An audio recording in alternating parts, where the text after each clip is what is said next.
I'm Donna Blanchard, and this is your ThinkTech news for Wednesday, March 11th, 2015. Thomas Jackson, the police chief of Ferguson, Missouri, is said to be resigning his post, according to a city official today. It was in Ferguson that an unarmed black teenager, Michael Brown, was fatally shot last August by Officer Darren Wilson. This resignation comes after a Justice Department report which cited racial jokes and revenue goals met by ticketing black motorists and pedestrians among the daily status quo in Ferguson. Just as Iraqi government troops and their Shiite militia allies appear to be close to recapturing the city of Tikrit and scoring a strategically and emotionally significant victory, militant fighters of the Islamic State mounted one of their fiercest assaults in months today, setting off 21 car bombs in the city of Ramadi.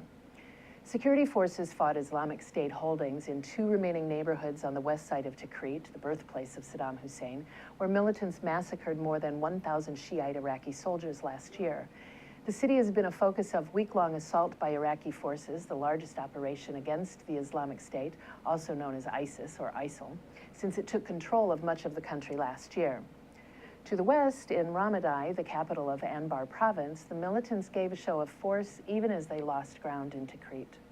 Hikmat Suleiman, the political advisor to the governor of Anbar, said that because of the fortified defenses, growing battle experience, and improved intelligence, the Iraqi forces in Ramadi were able to keep casualties in the car bombings to a minimum by attacking and thwarting the vehicles as they approached, blowing up most of them before they reached their apparent targets.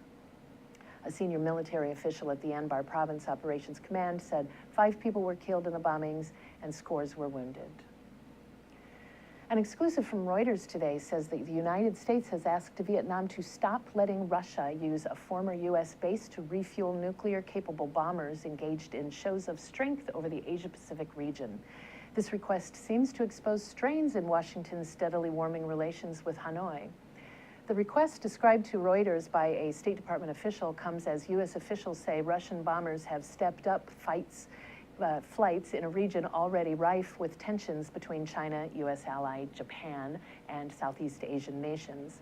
General Vincent Brooks, commander of the U.S. Army in the Pacific, told Reuters the planes had conducted provocative flights, including around the U.S. Pacific Ocean territory of Guam, home to a major American airbase.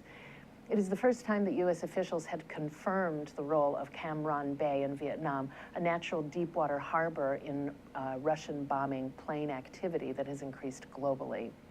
Brooks said that the planes that circled Guam were refueled by Russian tankers flying from the strategic bay, which was transformed by the Americans during the Vietnam War into a massive air and naval base.